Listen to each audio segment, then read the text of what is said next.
Bonsoir à tous, bienvenue sur Nouvelle-Calédonie la première pour un nouveau débat à la une au cœur de l'actualité politique ce soir, puisque consacré au 16e gouvernement fraîchement élu, gouvernement sans président, faute de majorité.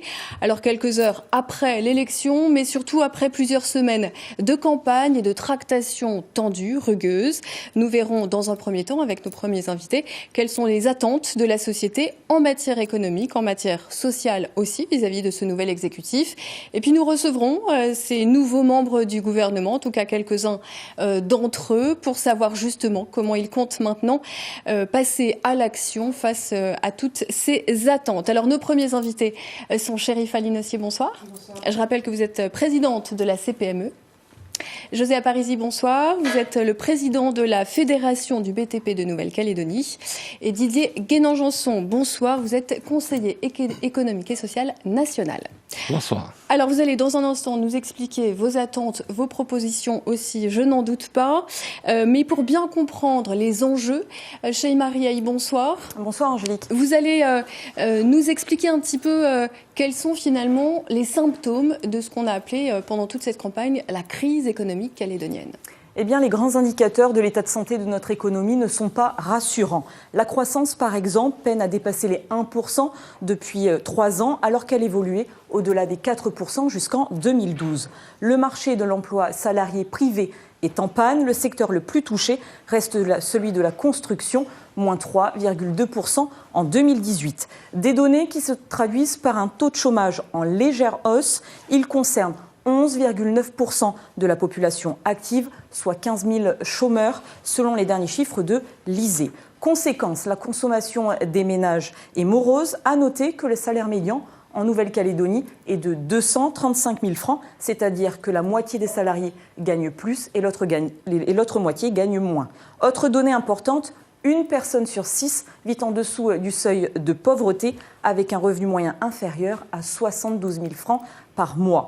Autre indicateur de morosité, le recul de l'investissement. On l'observe notamment à travers la hausse des fermetures d'entreprises, plus 1,9% sur l'année 2018. Les inquiétudes demeurent dans le secteur du BTP, avec une consommation de ciment en recul de 17,5%. Les carnets de commandes sont vides et les chantiers publics en particulier se réduisent comme peau de chagrin. Enfin, le marché du nickel, poumon économique du pays, est sous pression. Les métallurgistes doivent faire face à plusieurs difficultés. Conflits sociaux, dégradation de certains sites miniers et coûts énergétiques trop importants. La situation financière de la SLN est critique. Le géant minier continue de perdre 1 milliard de francs par mois. Merci Sheima. Alors les uns les autres, tout d'abord j'aimerais vous entendre sur votre diagnostic. Est-ce que le tableau est si sombre? Est-ce que l'on parle de ralentissement? Est-ce que l'on parle de crise? À quel point, j'allais dire, l'urgence est-elle immédiate et prégnante? Chérifa Linossier. Alors les indicateurs, on les a aujourd'hui, mais on avait déjà alerté, puisqu'on a une sensibilité des entreprises sur le terrain. Donc ça confirme le signal d'alerte qu'on a demandé, enfin en tout cas exposé. C'est encore plus dramatique que ça, parce que vous savez qu'il y a toujours un décalage entre les statistiques et la réalité opérationnelle. Aujourd'hui, nous on a perdu énormément d'adhérents, pas parce qu'ils sont partis, mais parce qu'ils ont tout simplement fermé. Donc les petites entreprises qui n'arrivaient pas à avoir un matelas financier suffisant pour absorber en fait ce manquement, aujourd'hui sont complètement plus du tout d'actualité en fait.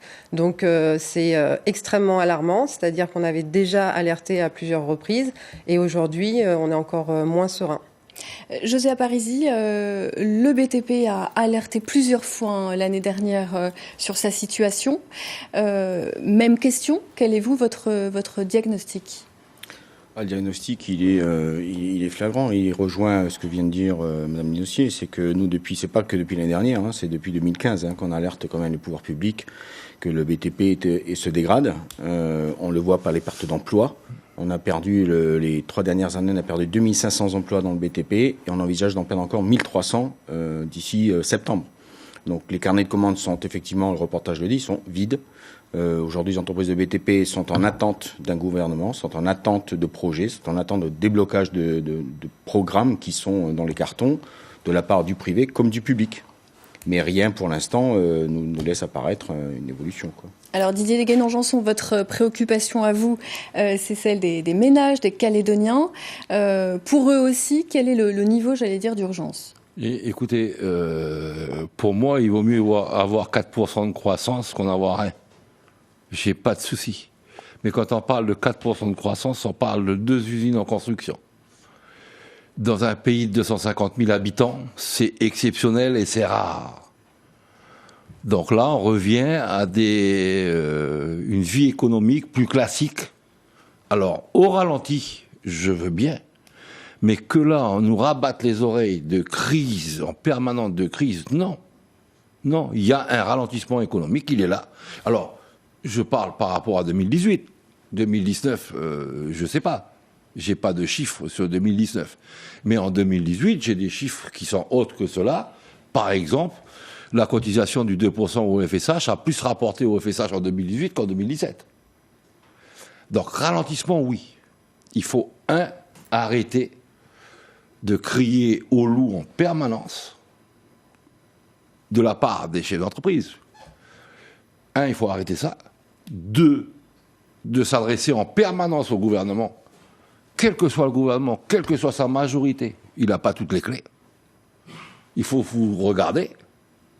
Il faut vous regarder, qu'est-ce que vous pouvez faire pour le pays. Et vous avez des moyens. Vous avez engrangé des fortunes pendant ces 4%, pendant cette construction des 2 usines. Vous avez engrangé des fortunes, c'est le moment de les rendre au pays. C'est le moment de soutenir l'économie de ce pays. José Aparici. Vous ne pouvez pas simplement toujours prendre quand ça va bien et puis demander quand ça ne va pas. Demander au gouvernement, c'est aussi demander aux Calédoniens. Non, ça suffit. José Aparici, une réponse à Didier Guénon-Janson. Oui. Est-ce qu'il reste finalement une marge de manœuvre aux entreprises calédoniennes ? C'est un discours qu'on entend depuis longtemps de la part de l'intersyndicale. Effectivement, aujourd'hui, les entreprises ont investi lorsqu'il y a eu cette croissance. Aujourd'hui, les entreprises n'ont plus les moyens ni la trésorerie pour les maintenir. Donc, quand il y a eu de la croissance, il y a eu aussi beaucoup d'emplois. Il y a eu beaucoup d'argent qui a été dépensé par les salariés. Pas forcément par tous les chefs d'entreprise. Aujourd'hui, le pays, il fonctionnera que si les consommateurs ont une stabilité politique qui va vers une visibilité également. Si aujourd'hui, c'est pas une question de gouvernement, c'est une question d'économie. Mais l'économie, elle passe par la politique. Si aujourd'hui, il n'y a personne qui est capable ou qui est en mesure de nous dire ce qui va se passer demain, qui va investir ? C'est pas les chefs d'entreprise. Les chefs d'entreprise ont investi déjà, il y a déjà longtemps. Mais aujourd'hui, le consommateur, c'est lui qui donnera le top départ à tout le reste, qui va acheter, qui va tout faire. La relance. Alors, cette relance, finalement, c'était un peu le mot d'ordre, l'un des maîtres mots de cette campagne. On a beaucoup parlé, notamment dans les programmes, par exemple, de l'Avenir en confiance, de libérer l'économie. Quelles sont vos attentes en la matière ? On a parlé de lutte contre les monopoles, de simplification administrative. On est là dans une notion de priorité. Quelles sont les vôtres, Chérifa Linossier ? Alors, moi, je ne partage pas tout à fait ce qui a été dit, parce que justement, je pense que notre défaut, c'est d'avoir toujours parlé de la mine et du BTP. Nous, on défend les autres leviers de croissance économique pour justement créer un équilibre quand justement ça va mal dans le BTP ou quand ça va mal dans la mine. Aujourd'hui, quand on demande d'accompagner, on n'est pas des assistés, on ne demande pas de l'accompagnement de subventions, etc. Mais il faut créer le tissu entrepreneurial. Aujourd'hui, on a un défaut d'entrepreneurs, enfin de gens qui veulent se lancer dans l'entrepreneuriat pour créer d'autres leviers de croissance économique. Et ces gens-là, faut les motiver, il faut aller les chercher. Il y a une jeunesse qui est intéressante en Nouvelle-Calédonie qui veut se lancer dans des projets et qui veut créer d'autres activités. Mais effectivement, on leur donne pas confiance dans la création de ces activités. Alors j'entends de dire oui, effectivement, il y a eu l'époque glorieuse, etc. Mais c'est comme beaucoup, quand il y a beaucoup d'argent, on fait peut-être un petit peu moins attention. Aujourd'hui, c'est un constat qui est avéré. considérer qu'on n'a pas construit une politique de développement économique. Et moi, c'est ce que je demande à ce prochain gouvernement, c'est d'avoir une vraie stratégie pays de façon à créer des filières économiques qui vont compenser quand le BTP a une onde de choc ou quand le nickel a une onde de choc. Et tous ces autres leviers de croissance économique, il faut trouver des entrepreneurs courageux parce que faut pas croire, on est des patrons de patrimoine, on n'est pas des patrons de gestion, on n'est pas des patrons de grands groupes, on est des patrons de petites entreprises. Et une petite entreprise, quand elle se casse la figure et qu'elle n'est pas accompagnée, c'est une perte pour la collectivité, pour la société en général. Donc il faut qu'on identifie les acteurs, il faut qu'on identifie et on a des clusters de plus en plus qui se fédèrent. Des groupements d'entreprises, voilà, mais il faut leur donner de la visibilité. On ne va pas engager des frais, on ne va pas prendre des engagements si on n'a pas de visibilité sur la pérennité de l'activité. Une entreprise, c'est pas une association, c'est pas une ONG. Donc à un moment donné, faut motiver l'entrepreneuriat. Ce manque de visibilité, il a souvent été associé notamment à la fiscalité, qui a beaucoup évolué ces derniers mois, ces dernières années. José Aparici, on a notamment évoqué, mis sur la table, la modification de la TGC. Est-ce que c'est l'une de vos attentes et sous quelle forme ? Dans le BTP, on n'est pas trop concerné par la TGC, c'est plutôt le commerce. Donc nous, on ne fait que subir les prix. On les applique à nos prix de revient et on travaille avec. Pour nous, la TGC, c'est pas un sujet. C'est hors contexte du BTP.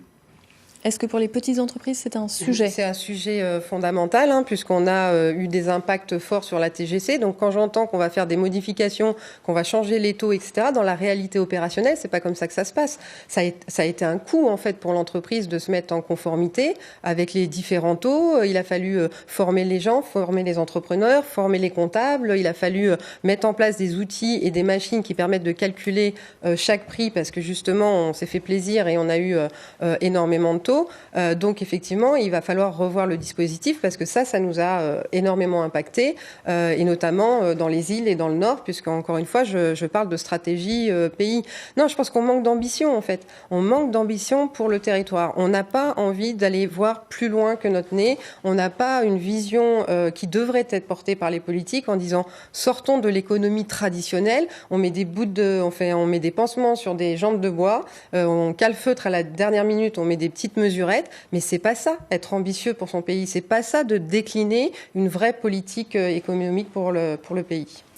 Didier Guénan-Janson, sur cette question de la fiscalité, il y a à la fois le volet entreprise et puis il y a, vous l'avez rappelé, ce que les Calédoniens in fine vont payer.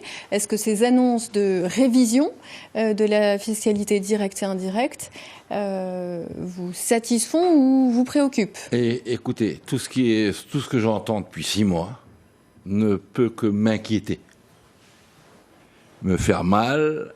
Et je crains pour le pays. Tout à l'heure, j'entends dire de mesurette. La TGC, c'est pas une mesurette, c'est une révolution. On l'a faite. C'est une révolution. Avec les défauts, les qualités que ça peut avoir. Tout ça, c'est humain. Mais on l'a fait, 4e tentative. Mais c'est quelque chose de positif pour le pays Nouvelle-Calédonie. Et quand je dis pays Nouvelle-Calédonie, je pense pour la majorité de la population de la Nouvelle-Calédonie. Or, je peux concevoir que certains puissent trouver des anomalies, puissent trouver des inconvénients à cette réforme-là. Je peux le concevoir. Mais c'est une vraie réforme. C'est pas une mesurette. C'est une révolution. Quand j'entends, on va libérer. Libérer. Libérez tout ce que vous voulez. On ne paiera plus de cotisation de la CAFAT. Comment on va se soigner demain ? Alors, libérer, il y a la question... Non, mais c'est la question de fond. C'est ce qu'on a entendu pendant 6 mois. On va libérer. On va libérer l'économie. Notamment baisser les charges sociales. Notamment, on ne payera plus de cotisation sociale dans ce pays. Si on a écouté tout ce qu'on a pu entendre. Moi, j'ai du respect pour le combat des gens qui sont, depuis les années 60 en Nouvelle-Calédonie.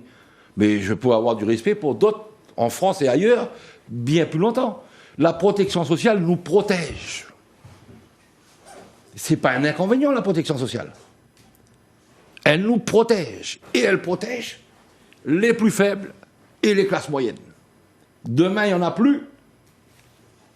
On va s'en prendre plein la figure. Donc, c'est ça qui me fait mal. Il faut bien être conscient de ce qu'on dit. Libérer, ben libérer. Libérer. On ne protège plus l'industrie calédonienne. Vous savez, les Chinois vendront toujours moins cher que nous. Donc là, les protections de marché que certains souhaitent voir... Libérant. C'est quoi la conséquence? On aura ça qui arrivera de Chine par des bateaux, et puis ça sera vendu sur le marché calédonien. Le Calédonien aura un choix extraordinaire. Et puis derrière, on fait quoi avec Ducos? Comment on fait travailler Ducos? Comment on fait travailler à Pogoti? Comment on fait travailler les zones industrielles, la Coné et ailleurs? Comment on les fait travailler? Qu'est-ce qu'on veut? Moi, j'ai toujours milité, depuis toujours, sur un équilibre entre l'import, la fabrication locale, de protéger les salariés, protéger les classes moyennes. Il faut une protection sociale, une vraie protection sociale. Et elle coûte cher, la protection sociale. Mais il n'y a rien à voir entre ce que coûte la CAFAT, ce que coûte la sécurité sociale ou d'autres systèmes en Europe. Rien à voir. Rien à voir. Donc on fait des faux problèmes. Parce qu'on a une idéologie qui est de libérer. Ben libérer. C'est le pays qui va souffrir, c'est le pays qui va se casser la figure. C'est clair, mais c'est pour ça que je disais les mesurettes, c'est ce que je veux dire. On ne peut pas prendre la fiscalité dans un coin, le social dans un coin, c'est un tout. Maintenant, effectivement, nous, on a toujours défendu, et j'aimerais bien rectifier les propos, on ne parle plus de protection de marché, on parle de régulation de marché. Et quand j'entends des élus qui parlent encore de protection de marché, alors qu'eux-mêmes ont voté dernièrement au Congrès une régulation de marché qui est beaucoup plus contraignante, puisqu'elle impose justement de la création d'emplois, de la protection de l'environnement. Elle impose en fait un cahier des charges qui est tout à fait strict. Faut-il y toucher ou pas? Puisque l'intention, pour moi, c'est quand même il ne faut pas y toucher, en tout cas tant qu'on n'a pas trouvé de mesures compensatoires. Effectivement, c'est beaucoup plus simple d'avoir, et je ne suis pas contre l'importation, je dis il faut créer des équilibres. Si aujourd'hui la Calédonie veut augmenter son PIB, elle doit créer des entreprises qui vont augmenter ce PIB et qui vont contribuer à toutes les charges sociales. Donc ça, je redis ce que je disais tout à l'heure, il faut un plan stratégique pays de développement des TPE-PME dans tous les secteurs qu'on peut trouver, la biodiversité, on n'en parle pas, le numérique. Aujourd'hui, qu'est-ce qui est en panne? Quel serait le rôle du gouvernement, si ce n'est pas... C'est de la volonté politique. On ne veut pas c'est pas des subventions qu'on attend. Qu'est-ce que vous attendez? On est en difficulté. Il faut comprendre que les entreprises ont besoin d'être accompagnées. Ça ne veut pas dire être accompagné vita aeternam, et ça, on l'entend. C'est-à-dire qu'à un moment donné, c'est comme un jeune pousse. Il a besoin d'être accompagné pour se développer, parce que si on ouvre les marchés, on ne sera jamais compétitif. Et on le sait, parce qu'il y a le coût du travail, parce qu'il y a plein de choses, parce que c'est insulaire, parce qu'on n'est que 250 000 habitants, parce qu'il y a tout un tas de contraintes. Mais ce que je dis, si on veut remplir les caisses, il faut créer des entreprises et il faut créer de l'emploi. Donc il faut trouver ce tissu entrepreneurial. Il faut trouver ces gens qui vont avoir le courage d'investir, et il faut les rassurer et leur donner des objectifs d'avenir. Didier Guénon-Janson qui trépigne. J'entends le discours. Je l'ai tellement entendu, ce discours. Je l'entends. Il n'est pas entièrement faux. Simplement, on est compétitif. Après, on se compare. Pas avec les marchés chinois. On se compare à qui? Mais on ne sera jamais compétitif vis-à-vis de la Chine. Voilà. Sauf qu'on est dans quel bassin? On est dans le Pacifique. Non, mais il faut être clair. Jamais.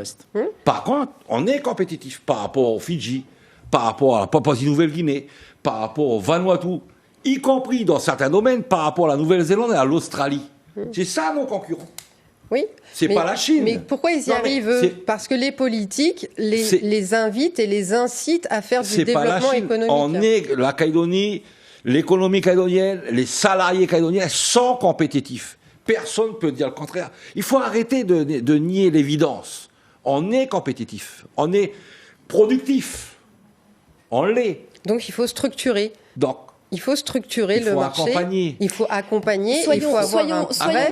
Soyons clairs et concrets. Par exemple, la convention, le partenariat qui a été signé dernièrement avec le Vanuatu, est-ce que ça, c'est la bonne démarche, cette volonté vers l'export? Et dans la région, Est-ce que c'est ce que vous attendez finalement du gouvernement ? En fait, on a été à l'initiative du Pacific Business Forum pour justement créer du réseau d'affaires avec les pays du fer de lance comme l'Australie, la Nouvelle-Zélande. Il faut continuer à créer des alliances en fait avec ces pays, mais il faut les travailler ces contrats d'économique. C'est-à-dire qu'on va arrêter d'acheter et pas vendre. C'est-à-dire qu'il faut que quelqu'un au gouvernement dise OK, je suis contre le libre-échange, je le dis clairement. Par contre, je suis pour les contrats bilatéraux parce que ça nous permet de voir qu'est-ce qu'on peut acheter, qu'est-ce qu'ils peuvent nous vendre et créer des équilibres. Et à partir du moment où on signe ce genre de contrat, effectivement, ça nous permet, nous, d'augmenter nos cahiers de commandes, de pouvoir produire beaucoup plus. Et encore une fois, je ne dis pas que les salariés ne sont pas performants, c'est que pour qu'il y ait une dynamique, il nous faut des cahiers de commandes. Tout à fait. Mais il faut que ça soit du bilatéral. José Aparizi, sur cette question du coût du travail, parce que c'est aussi l'une des promesses fortes qui a été faite, celle de baisser notamment les charges sociales sur les bas salaires. Est-ce que le BTP est demandeur de ce type de mesures ? Pas que le BTP. Je pense qu'effectivement, tout le monde peut être bénéficiaire. Si on arrive tous à avoir un gain là-dessus, oui, bien sûr. Mais je rejoins M. Guénon là-dessus. En effet, de la protection sociale, il va bien falloir de toute façon la conserver. Les ressources, elles ne sont que par les cotisations. S'il n'y a plus de cotisations... Donc c'est la question du RUAM qui est en déficit chronique aujourd'hui. Il y aura peut-être des adaptations à faire, mais on ne pourra pas les supprimer. Loin de là, c'est pas possible. À mon sens, en termes de compétitivité, il va falloir trouver des solutions pour que les entreprises soient plus compétitives, parce que ce n'est pas le cas. Mais pour cela, on avait engagé pas mal de discussions à l'époque pour trouver un accord de compétitivité lorsqu'on parlait de TGC. On n'y est jamais arrivé. Qu'est-ce qui ferait qu'il pourrait aboutir cette fois-ci ? Il faudrait reprendre les négociations telles qu'on les avait arrêtées. On était à 80% d'aboutir, et puis on avait tout stoppé pour trouver un consensus sur la TGC. Dans le BTP, on en a besoin. On a besoin donc de parler de l'absentéisme, on a besoin de parler de plein d'autres choses, comme la maladie, la longue maladie, où il faut que ça cesse. C'est ce qui coûte cher aux entreprises aujourd'hui, et on est obligé de les défendre. C'est une négociation en partie paritaire. Quel est là-dessus le levier du gouvernement ? Mais aucun, pour l'instant. Aucun, mais apparemment, comme il faut libérer, c'est ce que j'ai entendu depuis 6 mois, et ils vont certainement s'en occuper. Mais quand j'entends ce que j'entends là, la productivité, quand j'entends ça de M. Aparizi, c'est que les salariés, c'est l'absentéisme, c'est la maladie, c'est la longue maladie. Vous ne partagez pas ce diagnostic-là ? Pas du tout ça. Que l'absentéisme n'est pas un problème pour vous aujourd'hui ? Oui, l'absentéisme, c'est un problème. Je ne vais pas le cacher quand même. Oui, c'est un problème. Oui. Mais ce n'est pas le problème majeur des entreprises. 30%. Ce n'est pas le problème des majeurs des entreprises, c'est faux. C'est faux, c'est toujours mettre sur le dos des salariés, c'est toujours faire payer aux plus petits. Mais il y a plein de choses à faire dans l'entreprise pour améliorer la productivité de l'entreprise. Et je répète tout à l'heure, parce que je ne me suis pas fait comprendre, ce ne sont pas que les salariés. Les salariés en Calédonie sont productifs. C'est clair. Personne ne peut me démontrer le contraire. Mais les entreprises calédoniennes sont productives. C'est un ensemble. Simplement que cette production, elle est accaparée par l'actionnaire, par ceci, il n'y a pas de redistribution. Il faut arrêter des chefs d'entreprise. Il faut arrêter de tout mettre sur le dos des chefs d'entreprise. Il faut arrêter de mettre tout sur... Et d'ailleurs, je n'ai pas mis tout sur le dos des... je ne mets pas ça sur le dos de tous les chefs d'entreprise. Bon, d'accord. Je mets sur le dos des gros chefs d'entreprise dans ce pays, qui tendent le pays. La richesse d'un pays, elle est faite par les entreprises mais pas aussi, depuis aujourd'hui. Pas depuis aujourd'hui, depuis 50 ans. Oui. C'est tout ça qu'il faut. Aujourd'hui, quand on a un ralentissement économique, on a eu une croissance extraordinaire. On a eu 30 ans de paix, 30 ans de développement dans ce pays. Grâce à qui ? Pas grâce aux entreprises, grâce aux politiques, grâce à une poignée de main. On l'a eu. Vous en avez bénéficié. La Calédonie, en règle générale, en a bénéficié. Les Calédoniens, en règle générale, en ont bénéficié. Aujourd'hui, on a un ralentissement économique. Vous devez renvoyer l'ascenseur. Et d'autant plus si vous, monsieur Aparizi, Calédonien comme moi, Caldoche comme moi, vous dites c'est mon pays, et donc je dois faire cet effort-là. Je ne dois pas tout le temps, systématiquement, mendier auprès du politique. Il n'a pas tous les moyens, le politique. Mais personne ne mendie auprès des politiques. Vous avez les moyens. Personne ne mendie auprès des politiques. Vous avez engrangé des sommes phénoménales. Vous avez les moyens. Et dans ces moments-là, c'est le moment de rendre au pays. Elles ont été réinvesties dans l'économie. Non, c'est pas vrai. Chérif Ali-Nossier. Oui, je voudrais agir parce qu'en fait, là, on se comporte en trouvant la faute de qui c'est la faute de tout le monde. Moi, je suis pas d'accord pour renvoyer la balle. On a à un moment donné pas saisi l'opportunité d'avoir des discussions qui nous permettaient à aboutir. Et moi, la première, et j'ai pas honte de le dire, c'est qu'on n'a pas été à la hauteur des attentes, des enjeux pour la Nouvelle-Calédonie. Donc, on peut continuer à se renvoyer la balle. C'est qu'est-ce qu'on fait demain? Moi, c'est ça qui m'intéresse. Qu'est-ce qu'on fait demain? Aujourd'hui, on n'a pas les équilibres entre le secteur privé et le secteur public. On n'a pas assez d'entreprises pour absorber le poids de la dépense publique. Donc, il faut que pour qu'on crée cet équilibre, il faut qu'on crée des entreprises privées. On peut se regarder en se disant en 1815, il s'est passé ci, ça.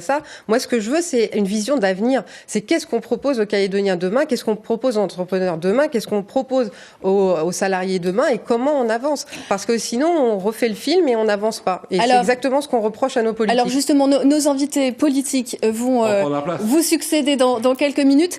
Excusez-moi, c'est pas en libérant les choses qu'on va arriver. Mais quel est justement, j'allais dire, le message l'attente en urgence? On l'a vu, pas de président aujourd'hui, donc pas encore de gouvernement de plein exercice. Quel est le message que vous souhaitez leur adresser maintenant, puisqu'ils vont pouvoir vous répondre? José Aparici. Le message, c'est ce qu'on a essayé de leur dire déjà il y a un an.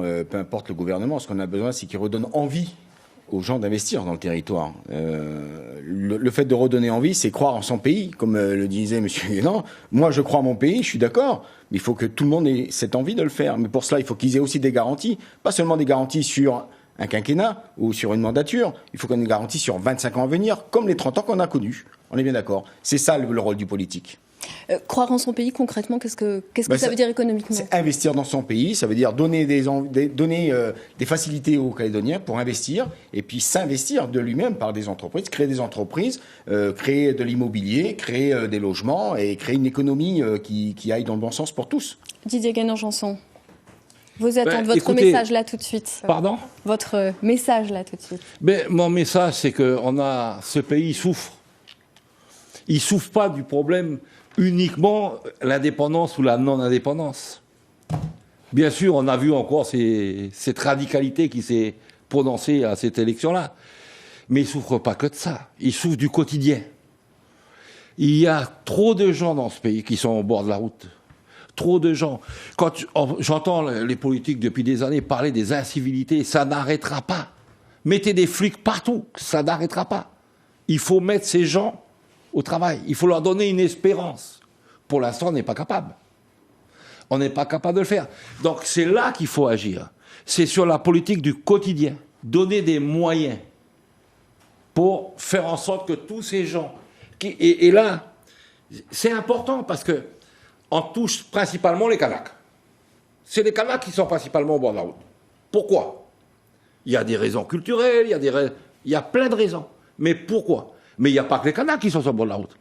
Il y a des Océaniens, des Wallisiens, des Futuniens, des Tahitiens. Il y a des Caldoches sur le bord de la route qui n'ont plus aucune vision de l'avenir, qui sont plus capables de donner les 5 fruits, 5 légumes pour manger sainement. C'est fini depuis longtemps dans ce pays. C'est fini depuis longtemps. Donc comment on redonne un espoir à toute cette population-là? Voilà. Et vous voyez, cette population... Merci. C'est pas que le problème indépendance. Merci Didier Guénan-Janson. Très rapidement, Chérif Ali-Nossier. Oui, puisqu'il parle beaucoup. On a rédigé un livre blanc avec 68 propositions concrètes rédigées par des chefs d'entreprise du territoire qui connaissent la vie économique réelle. Ce sont 68 propositions qu'on souhaite au moins qu'elles soient prises en considération. On les a envoyées à tous les partis politiques. On a même un magazine Entreprendre NC sur lequel vous pouvez avoir toutes ces propositions. Vous soumettez à la lecture. On vous soumet à la lecture. C'est-à-dire que c'est le reflet de ce que souhaitent les entrepreneurs du terrain. Donc en plus c'est gratuit, c'est-à-dire qu'on a travaillé gratuitement, il n'y aura pas besoin de faire encore des états généraux, des assises ou des je sais pas quoi. On a déjà une feuille de route et là on a besoin que les politiques ne freinent pas du tout ce qui a déjà été entamé. Je pense au plan d'Ocamo par exemple, qui a un excellent travail participatif, collaboratif qu'il faut maintenant mettre en œuvre. Donc il faut surtout pas vouloir refaire le monde, mais bien faire en sorte de continuer les travaux qui sont engagés. On a besoin de ce souffle. Merci à tous les trois d'avoir participé. Merci. Merci de votre contribution au débat. Vous l'aurez compris, on va passer à la deuxième partie.